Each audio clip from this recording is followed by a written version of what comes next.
Shalom semua, banyak yang bertanya, bolehkah orang Kristen berutang? Sebelumnya, mungkin ada dari kita yang sering mendengar penawaran yang sedang marak akhir-akhir ini di berbagai situs pinjaman online. Dan kira-kira bunyinya seperti ini nih. Dengan pinjaman online, semua kebutuhan mendesak Anda dapat dengan mudah dan cepat teratasi. Pengajuan mudah, persyaratan gampang, dan yang paling penting pencairan yang cepat. Karena mudah dan cepat, akhirnya banyak orang jadi tertarik untuk meminjam uang. Padahal, tidak jarang kita mendengar masalah dan isu negatif karena pinjaman online tersebut. Namun sebetulnya, apa kata Alkitab tentang konsep berutang ini? Roma 13 ayat 8 dipahami oleh sebagian orang Kristen untuk tidak boleh berutang sama sekali. Namun, Alkitab penuntun hidup berkelimpahan menjelaskan bagus sekali bahwa orang percaya boleh meminjam untuk keperluan yang serius. Tapi, jangan berutang untuk hal-hal yang tidak perlu, apalagi menunjukkan sikap tidak mau melunasi utang. Karena artinya, kita tidak menunjukkan kasih kepada Tuhan dan sesama. Justru, orang yang mengasihi sesama akan mengembalikan uang yang dipinjamnya itu. Dalam Mazmur 37 ayat 21 dikatakan, orang fasik meminjam tanpa ada niat untuk membayar balik. Sedangkan orang benar digambarkan sebagai orang yang pemurah dalam memberi pinjaman. Tapi bukan artinya kalau meminjam ke sesama orang seiman tidak perlu dikembalikan ya. Justru orang yang hidupnya dituntun Roh Kudus pasti akan mengembalikan semua yang dia pinjam. Kisah Para Rasul 20 ayat 35 juga menjelaskan, justru gaya hidup orang percaya perlu jadi berkat kepada sesama dan lebih suka memberi daripada menerima. Selain itu, ketika kita meminjam, kita harus betul-betul mengusahakan untuk bisa mengembalikan semua utang kita. Seperti yang tertulis dalam Roma 13 ayat 7. Sehingga kita sungguh menghidupi gaya hidup yang berintegritas seperti yang Tuhan inginkan. Jadi, setelah kita memahami ayat-ayat di atas, apakah kita boleh berutang? Jawabannya adalah yang pertama, boleh, asal berkomitmen dan harus bisa melunasinya. FPSB Indonesia merekomendasikan pembayaran utang tiap bulannya maksimum 35% dari pemasukan per bulan. Tapi lebih baik sih di bawah 35% ya saudara. Kedua, boleh berutang asal digunakan untuk hal-hal yang memiliki nilai aset yang cenderung meningkat. Seperti KPR, kredit usaha, biaya pendidikan, dan lainnya yang bersifat mendesak, bukan yang sifatnya konsumtif. Kemudian, boleh berutang asal melalui institusi yang dilegalkan oleh negara, meskipun diminta jaminan atau syarat-syarat yang cukup berat jika dibanding dengan yang ilegal. Dan yang terakhir, jangan berutang itu menjadi gaya hidup kita yang terus-menerus gali lubang tutup lubang. Kita harus percaya bahwa Allah kita mampu untuk mencukupkan kebutuhan kita seperti dalam Matius 6 ayat 31 sampai 33. Saudara, untuk penjelasan lebih lengkapnya dari tim teologi kami, silahkan untuk buka link yang ada di atas atau scan QR Code yang tersedia. Salam integritas, Tuhan Yesus memberkati. Shalom Bapak Ibu, jemaat yang dikasihi Tuhan Yesus. Saya yakin dan percaya siang hari ini kita boleh diberikan sukacita oleh Tuhan. Kita mau datang kepada Tuhan, kita mau memuji, kita mau menyembah Tuhan kita. Kita tundukkan kepala, kita siapkan hati kita berdoa. Terima kasih Tuhan, kembali Bapa di sorga, kami datang di hadapan-Mu yang kudus, di pelataran-Mu yang kudus Tuhan. Kami ingin memuji dan menyembah Engkau. Biarlah Tuhan Engkau yang mempersiapkan setiap hati kami untuk datang kepadamu. Berkat-Mu Tuhan tidak pernah berkesudahan di dalam kehidupan kami. Terima kasih Tuhan, ajar kami terus Tuhan menghitung hari-hari. Karena kami tahu Tuhan hari-hari yang kami jalani adalah hari-hari yang jahat. Terima kasih Tuhan Yesus, tutup bungkus kami dengan kuasa darah-Mu yang kudus. Hanya dalam nama Tuhan Yesus kami sudah berdoa dan mengucap syukur. Haleluya. Mari jemaat Tuhan kita naikkan pujian ini, penyembahan kita kepada Tuhan. Haleluya. Ajar kami Tuhan. Ajar kami Tuhan menghitung hari-hari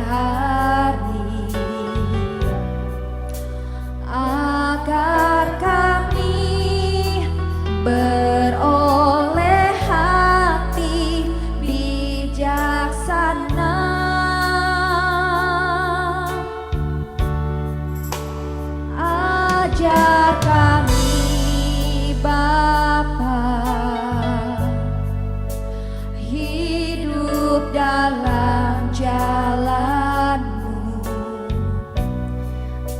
agar semua rencanamu digenapi.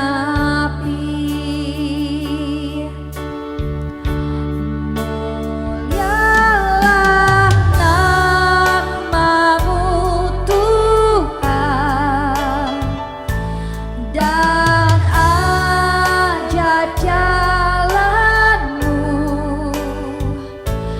Pimpin kami di setiap waktu. Oh, besar setiamu, besar setiamu Tuhan. Agunglah karyamu, Yesus, kami bersyukur padamu. Berikan sorak-sorai kemuliaan yang terbaik buat Allah kita. Ajar kami Tuhan menghitung hari-hari, agar kami beroleh hati bijaksana. Ajar kami Bapa, ajar kami Bapa, hidup dalam jalanmu. Oh, agar semua rencanamu digenapi. Angkat tanganmu, katakan mulialah namamu, mulialah namamu Tuhan, dan ajar jalanmu. Pimpin kami di setiap waktu. Oh, besar setiamu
memanjat jalan-Mu Bapa. Terpujilah nama-Mu Yesus, Kau Allah yang setia. Terima kasih Tuhan, kami sembah Kau. Terima kasih, oh kami bersyukur padamu. Haleluya saudara, mari kita bersatu hati dalam doa syafaat. Bapa, kami berterima kasih buat segala penyertaan dan lawatan-Mu. Kami sehati berdoa buat gembala pembina kami Paniko dan keluarga, berikan kesehatan dan kekuatan-Mu Tuhan, serta pengurapan-Mu. Kami berdoa untuk keempat wakilnya, berikan kesehatian. Kami berdoa juga untuk ketua-ketua rayon dan CK, kiranya kesehatan dan kekuatan serta tuntunan-Mu Tuhan selalu menyertai. Kami juga menyerahkan Tuhan, khususnya Gembala CK4, Pak Weliar Kauntu dan keluarga beserta semua gembala dan jemaat di CK4. Kiranya Tuhan senantiasa mengurapi dan memakai dengan luar biasa. Kami berdoa Tuhan Yesus untuk gembala kami, Pak Immanuel Stopo dan Ibu Helen, serta keluarga besarnya Tuhan. Pakai penjahit teladan dan berkat buat kami serta banyak orang. Kami berdoa juga buat wakil gembala kami, Pak Wisnu dan istri beserta keluarga dan keluarga besar, lindungi dan Tuhan berkati. Kami berdoa untuk bangsa dan negara Indonesia. Kami nyatakan damailah Indonesiaku, virus corona diamlah, ekonomi bangkitlah. Kami berdoa buat khususnya Presiden Jokowi, kiranya Tuhan berikan hikmat dan pengetahuan serta pewahyuan dari Bapa untuk dapat memimpin bangsa ini dengan bijaksana. Juga wakil presiden dan para menteri-menteri, DPR, MPR, TNI, Polri, kehakiman dan kejaksaan, Bapa berikan semua bekerja dengan sehati. Kami juga berdoa Tuhan untuk GBI, COG, ORU, WIA dan Azusa Prayer Tower. Bapa, pakai lembaga ini menjadi saluran berkat dan alat-Mu untuk memenangkan jiwa-jiwa. Kami percaya Tuhan, Pentakosta ketiga dimulai dari Indonesia sampai ke bangsa-bangsa, dari timur ke barat dan akan kembali ke Yerusalem. Kami berdoa juga Tuhan untuk generasi Yeremia yang dengan segenap hati cinta mati-matian kepada Tuhan, yang hidup dalam kekudusan serta berjalan sesuai dengan kebenaran firman Tuhan. Kami juga Tuhan menyerahkan jemaat GBI Home. Tuhan berkati dengan berlimpah, sembuhkan yang sakit, kuatkan yang lemah, hiburkan yang susah. Setiap masalah Tuhan berikan jalan keluar. Biarlah setiap jemaat terus hidup dengan mata tertuju pada Tuhan, sehingga siap menyambut kedatangan Tuhan Yesus. Maranatha, datanglah Tuhan, di dalam nama Tuhan Yesus. Haleluya, amin.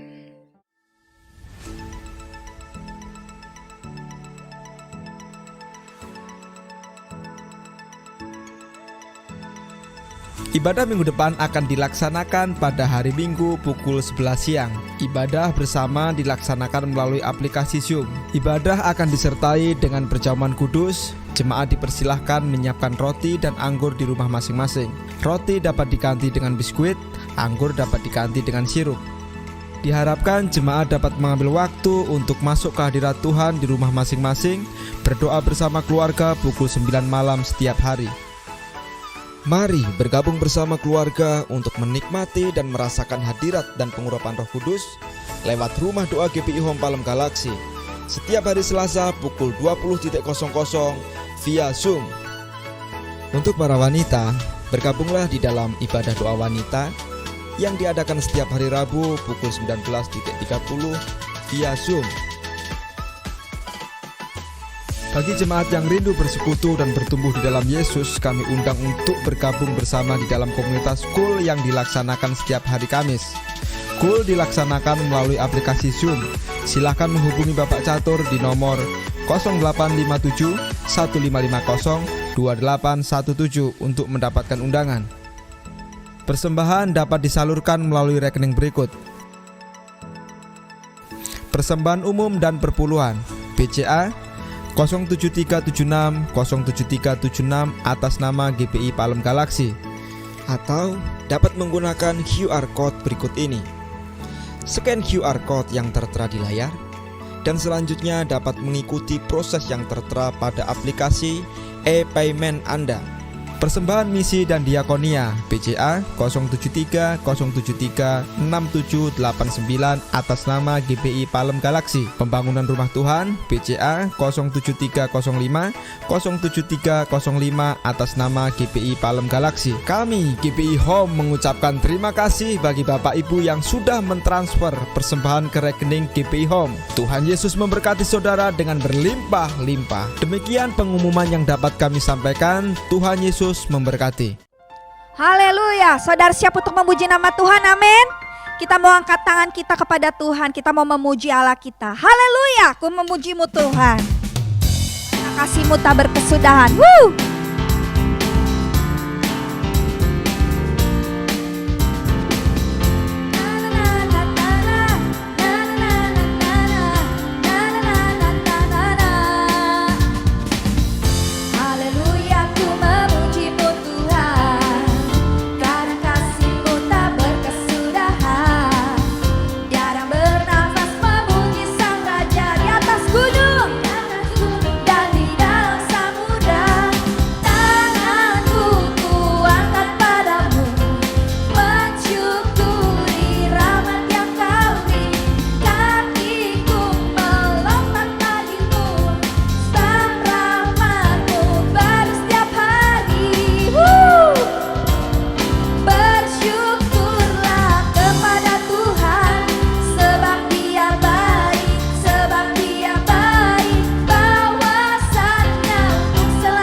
Tiba saatnya kita mau mendengarkan firman Tuhan, kita mau siapkan hati kita mau berdoa kepada Tuhan, kita tundukkan kepala.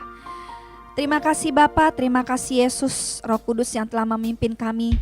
Pujian dan penyembahan kami boleh berbau harum di hadapan-Mu Tuhan. Kau boleh menari bersama dengan kami saat ini Tuhan. Sebab ada kuasa di dalam pujian-Mu Tuhan. Ada kuasa di dalam penyembahan-Mu Bapa. Terima kasih Tuhan Yesus, kami sudah berdoa dan mengucap syukur. Haleluya, haleluya Bapa, amin. Mari kita naikkan pujian ini dengan segenap hati kita. Biarlah kuasa Tuhan boleh mengalir, bekerja saat ini. Haleluya. Bapa, kau mendengar seruan hatiku, tak pernah kau lepaskan dari kasih-Mu. Lewat lembah gelap, kau temani aku. Roh-Mu bekerja selalu untuk kebaikanku, mengalir kuasa dari tempat maha tinggi. Bapa kekal mulia, kau hadir di sini, memulihkan hati, menyembuhkan yang terluka. Ku kan tenang bersama-Mu Bapa. Berikan sorak-sorai yang terbaik buat Allah kita. Sama-sama naikkan pujian ini, katakan, Bapa kau mendengar seruan hatiku, tak pernah kau lepaskan, tak pernah kau lepaskan dari kasih-Mu. Lewat lembah gelap, lewat lembah gelap, kau temani aku, Haleluya Yesus. Roh-Mu bekerja selalu untuk kebaikanku, mengalir kuasa dari tempat maha tinggi. Bapa kekal mulia, kau hadir di sini, memulihkan hati, menyembuhkan yang terluka. Ku kan tenang bersama-Mu Bapa, mengalir kuasa. Yes Tuhan, Bapa kekal mulia, kau hadir di sini, memulihkan hati, menyembuhkan yang terluka. Ku kan tenang bersama-Mu Bapa, mengalir kuasa dari tempat tinggi. Kau Bapa yang kekal, Kau Bapa yang mulia Tuhan, memulihkan hati, menyembuhkan yang terluka. Haleluya Yesus.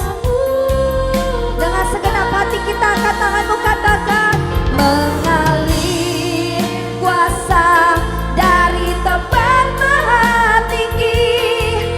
Bapa kekal mulia, kau hadir di sini, memulihkan hati, menyembuhkan yang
Shalom saudara, saya percaya apapun keadaan saudara saat ini, Tuhan selalu menyertai kehidupan saudara. Karena Allah turut bekerja di dalam segala hal untuk mendatangkan kebaikan bagi mereka yang mengasihi Dia. Amin. Hidup seorang percaya setiap hari dijalani dengan penyertaan Kristus melalui Roh Kudus-Nya. Dia menghibur dalam kesusahan, Dia menguatkan di tengah kesukaran, Dia memberikan kekuatan di masa kelemahan. Berkat-berkat karena hubungan relasi dengan Tuhan tidak ditunda menunggu kita sampai di surga, tapi kita sudah berjalan bersama-sama dengan Dia sejak dari sekarang sampai selamanya. Saudara, kalau hari-hari ini saudara hidup di dalam krisis, mungkin karena wabah, mungkin karena kondisi ekonomi, saudara mesti ingat bahwa krisis tidak hanya terjadi pada zaman sekarang ini saja, tetapi di dalam zaman Alkitab pun krisis sudah ada. Misalnya ketika Ishak hidup, terjadi masa kelaparan, terjadi masa kekeringan, tetapi ternyata Tuhan tidak pernah meninggalkan umatnya yang berseru kepadanya. Dia Allah yang menyediakan segala kebutuhan kita, tepat pada waktu ini, Jehovah Jireh. Hari ini kita akan melihat bagaimana caranya kita menerima berkat Tuhan di masa yang sulit melalui kehidupan seorang anak Tuhan yang bernama Ishak. Mari kita baca Kejadian 26 ayat 12, 13 dan 25. Maka menaburlah Ishak di tanah itu, dan dalam tahun itu juga ia mendapat hasil 100 kali lipat, sebab ia diberkati Tuhan. Dan orang itu menjadi kaya, maka ia makin kaya, sehingga dia menjadi sangat kaya. Ayat 25, sesudah itu Ishak mendirikan mezbah di situ dan memanggil nama Tuhan. Ia memasang kemahnya di situ, lalu hamba-hambanya menggali sumur di situ. Saudara, prioritas yang pertama tadi kita baca ketika Ishak sampai di suatu tempat, dia selalu pertama-tama mendirikan mezbah. Ayat 25 dikatakan, sesudah itu Ishak mendirikan mezbah di situ dan memanggil nama Tuhan. Yang kedua, dia memasang kemahnya di situ. Lalu yang ketiga, hamba-hambanya menggali sumur di situ. Yang pertama, mendirikan mezbah. Kalau saudara baca, mezbah pada zaman dulu itu artinya tempat tumpukan batu-batu yang dibuat untuk mempersembahkan sesuatu korban bakaran kepada Tuhan, supaya bisa berhubungan dengan Tuhan, di mana mereka semuanya kemudian berkumpul di sekitar tempat tersebut, kemudian berdoa memuji menyembah Tuhan. Nah saudara, hal ini menunjukkan kalau kita mau diberkati, yang pertama kita harus mengutamakan Tuhan. Markus 1 ayat 35 menulis, pagi-pagi benar, waktu hari masih gelap, Tuhan Yesus bangun dan dia pergi keluar. Dia pergi ke tempat yang sunyi dan berdoa di sana. Alkitab Kejadian 1 ayat 1 dimulai dengan perkataan, pada mulanya Allah. Jadi Allah harus menjadi pribadi yang pada mulanya, yang terutama, yang nomor satu. Kalau nggak punya duit, pada mulanya bukan meminjam, pada mulanya bukan berhutang, pada mulanya bukan gelisah atau pusing atau stres, tetapi pada mulanya Allah. Minta petunjuk Tuhan. Matius 6 ayat 33 berkata, tetapi carilah dahulu kerajaan Allah dan kebenarannya, maka semuanya itu, kebutuhan sandang, pangan, papan, dan yang lain akan ditambahkan kepadamu. Ada ungkapan seorang tokoh gereja yang berkata, bekerjalah seakan-akan segala-galanya bergantung kepada Anda, tetapi berdoalah seakan-akan segala-galanya bergantung kepada Allah. Karena kita tahu Amsal 10 ayat 22 berkata, berkat Tuhanlah yang membuat kita kaya, susah payah tidak akan menambahinya. Mazmur 127 menulis, jikalau bukan Tuhan yang membangun rumah, sia-sialah orang yang membangunnya. Allah adalah sumber berkat. Kalau Tuhan sudah memberkati kita, Ketika kita tidur pun berkat itu akan dilimpahkan di dalam hidup kita. Mazmur 127 ayat 2, sia-sialah kamu bangun pagi-pagi dan duduk sampai jauh malam, dan makan roti yang diperoleh dengan susah payah, sebab ia memberikannya pada yang dicintainya pada waktu tidur. Dengan kata lain, kalau Tuhan menutup pintu, tidak ada orang yang bisa membukanya. Tetapi kalau Tuhan membuka pintu berkat buat saudara, tidak ada orang yang bisa menutup. Saudara, kita harus lebih mencintai Tuhan sang pemberi berkat daripada pemberiannya atau berkatnya itu sendiri. Pada waktu kita masih kecil, kita makan di rumah, makan di meja makan, menggunakan seluruh barang fasilitas yang dimiliki orang tua kita di rumah. Kalau kita ada keperluan, kita mau sekolah, apapun itu ada orang tua yang membiayai, karena kita adalah anaknya. Tetapi kalau kita anaknya tetangga, ya nggak boleh juga tiba-tiba masuk ke rumah lalu makan semua, pakai semua barang. Karena yang tadi, relasi atau hubungan mendahului fasilitas. Kalau kita punya hubungan dengan Bapa Surgawi karena kita adalah anaknya, karena kita percaya kepada Tuhan Yesus, berkat Bapa akan dicurahkan. Karena itu yang pertama, yang terutama, tingkatkan ibadah. Tambah doa, tambah ketaatan. Karena ketaatan akan mengandung berkat, tetapi ketidaktaatan mengandung kutuk di dalam kehidupan kita. Saudara, saya pernah mengenal seorang hamba Tuhan, sekarang sudah dipanggil pulang. Saya ingat dulu waktu dia datang dari kampung, dari Indonesia Timur, pekerjaan awalnya jadi tukang parkir.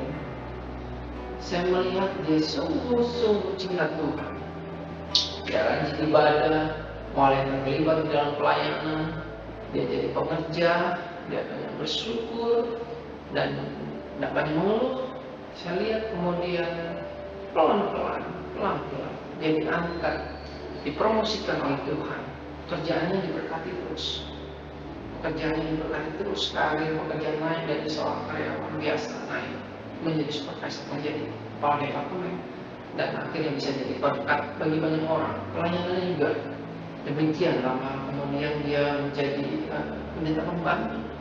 Kenapa hal ini bisa terjadi? Karena mezbah didirikan. Ingat ayat tadi, sesudah itu Ishak mendirikan mezbah di situ dan memanggil nama Tuhan.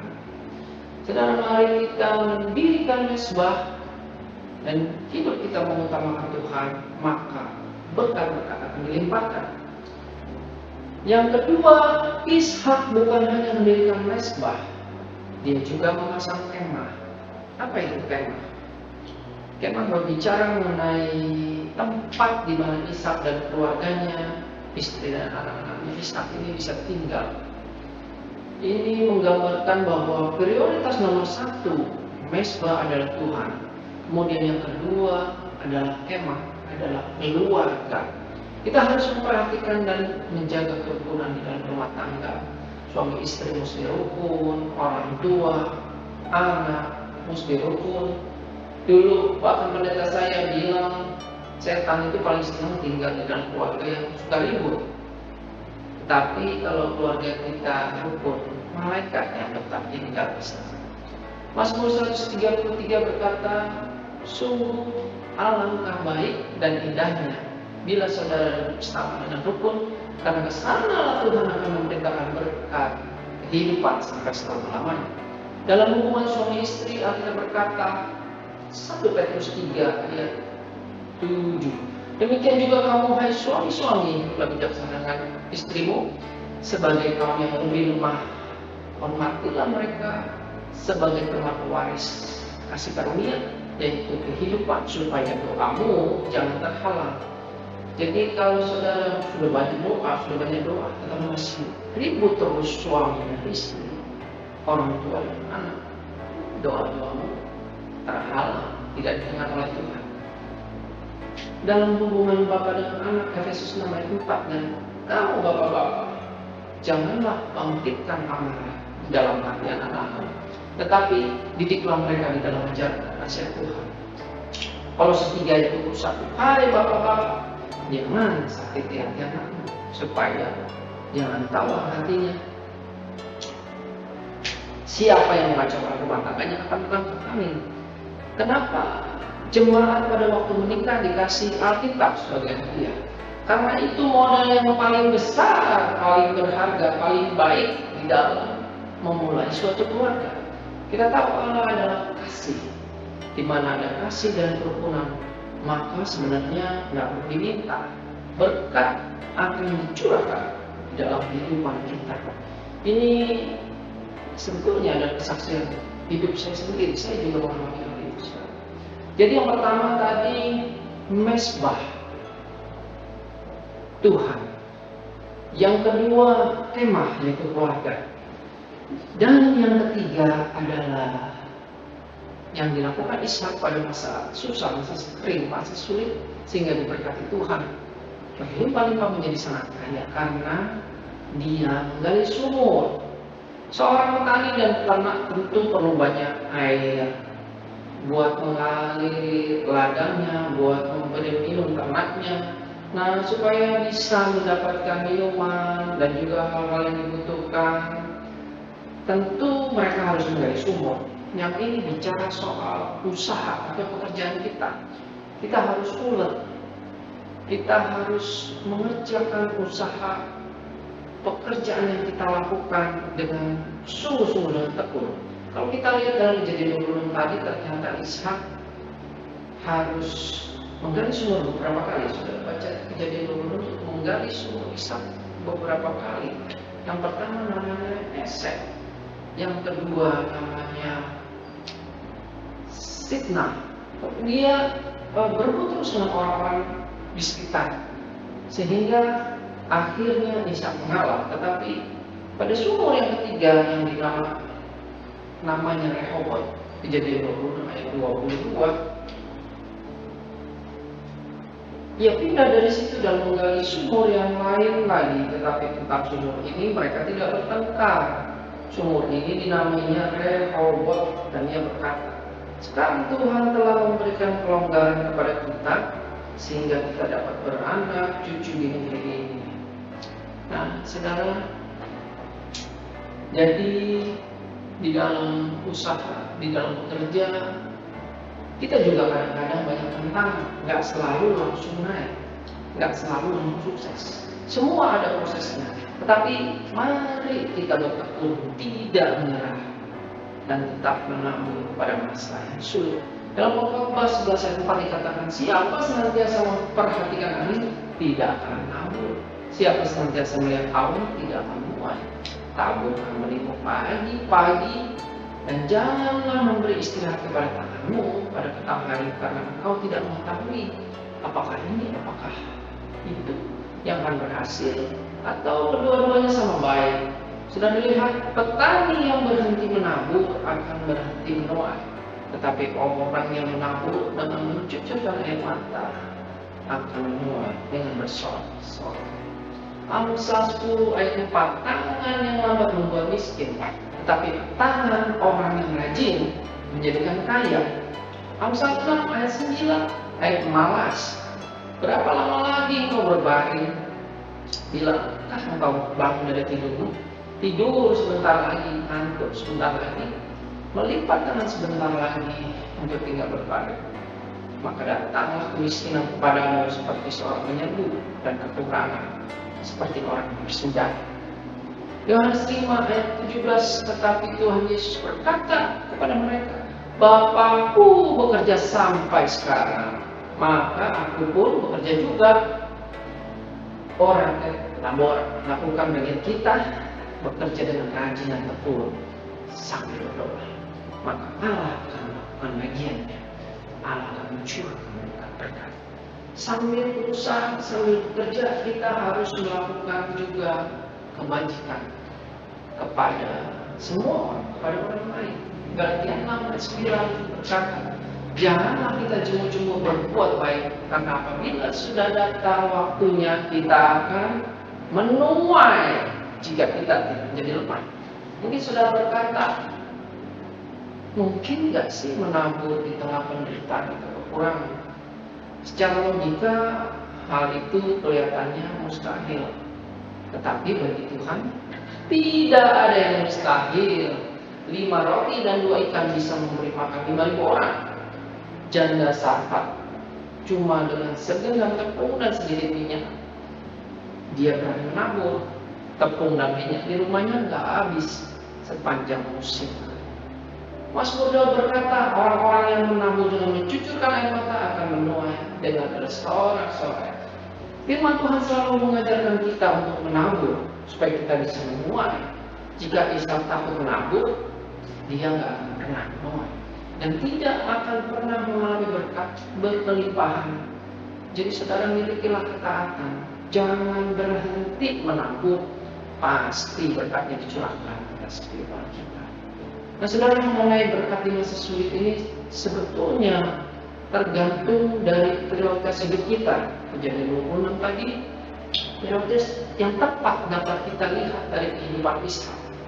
Biarlah prioritas ini yang prinsipnya, yang pertama tadi mesbah, yang kedua kemah, yang ketiga sumur.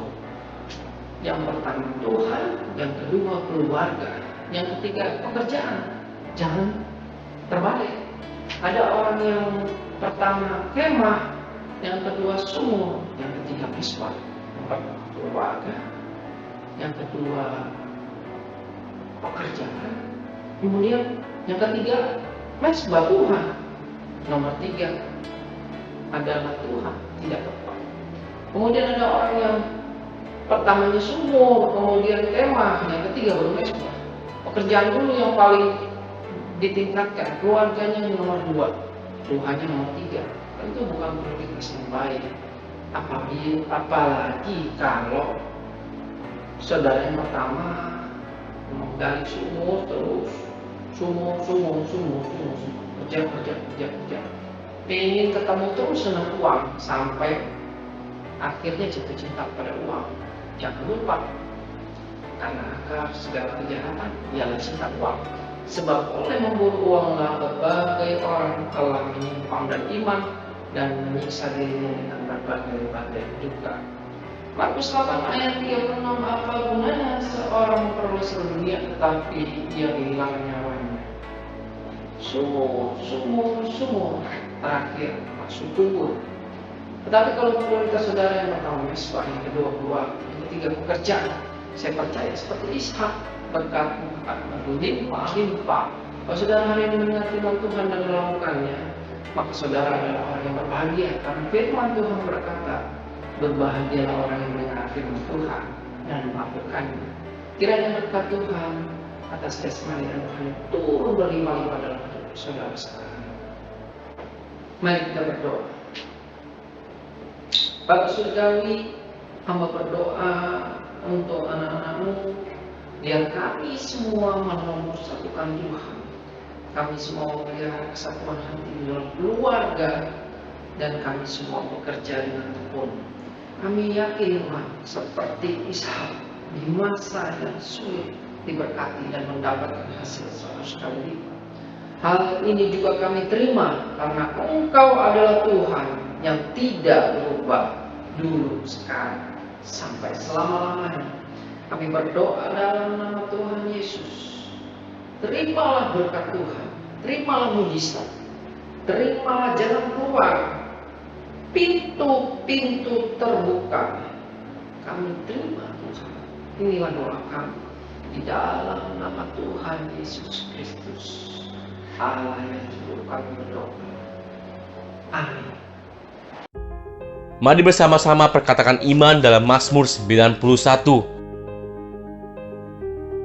Dalam lindungan Allah. Orang yang duduk dalam lindungan yang maha tinggi dan bermalam dalam naungan yang maha kuasa akan berkata kepada Tuhan, tempat perlindunganku dan kubu pertahananku, Allahku yang kupercayai. Sungguh Tuhanlah yang akan melepaskan aku dari jerat penangkap burung, dari penyakit sampar yang busuk. Dengan kepaknya Tuhan akan melindungi aku, Di bawah sayapnya aku akan berlindung. Kesetiaannya ialah perisai dan pagar tembok. Aku tak usah takut terhadap kedahsyatan malam, terhadap panah yang terbang di waktu siang, terhadap penyakit sampar yang berjalan di dalam gelap, terhadap penyakit menular yang mengamuk di waktu petang. Walau 1000 orang rebah di sisiku dan 10.000 di sebelah kananku, tetapi itu tidak akan menimpa aku. Aku hanya menontonnya dengan mataku sendiri dan melihat pembalasan terhadap orang-orang fasik. Sebab Tuhan ialah tempat perlindunganku, yang maha tinggi telah kubuat tempat perteduhanku. Malapetaka tidak akan menimpa aku, dan tulah tidak akan mendekat kepada kemahku. Sebab malaikat-malaikatnya akan diperintahkannya kepadaku untuk menjaga aku di segala jalanku. Mereka akan menatang aku di atas tangannya, supaya kakiku jangan terantuk kepada batu. Singa dan ular tedung akan kulangkahi. Aku akan menginjak anak singa dan ular naga. Sungguh hatiku melekat kepada Tuhan, maka Tuhan akan meluputkan aku. Tuhan akan membentengi aku, sebab aku mengenal namanya. Bila aku berseru kepada Tuhan, Tuhan akan menjawab aku. Tuhan akan menyertai aku dalam kesesakan. Tuhan akan meluputkan aku dan memuliakan aku. Dengan panjang umur akan Tuhan kenyangkan aku, dan akan Tuhan perlihatkan kepadaku keselamatan daripadanya. Amin. Mari saya undang jemaat yang dikasihi Tuhan untuk kita bersama-sama memperkatakan apa yang dimaksud dengan Pentakosta ketiga. Pentakosta ketiga adalah pencurahan Roh Kudus yang dahsyat di zaman ini melebihi yang terjadi di Azusa Street. Pentakosta ketiga akan mengakibatkan penuaian jiwa yang terbesar dan yang terakhir sebelum Tuhan Yesus datang kembali. Pentakosta ketiga akan membangkitkan generasi Yeremia, yaitu anak-anak muda yang dipenuhi Roh Kudus, cinta mati-matian kepada Tuhan Yesus, tidak kompromi terhadap dosa, dan akan bergerak untuk memenangkan jiwa.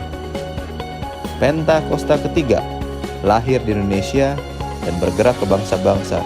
Gerakan ini dari timur ke barat dan akan kembali ke Yerusalem. Pentakosta ketiga akan memberikan kuasa untuk menyelesaikan amanat agung, dan setelah itu Tuhan Yesus datang kembali. Amin.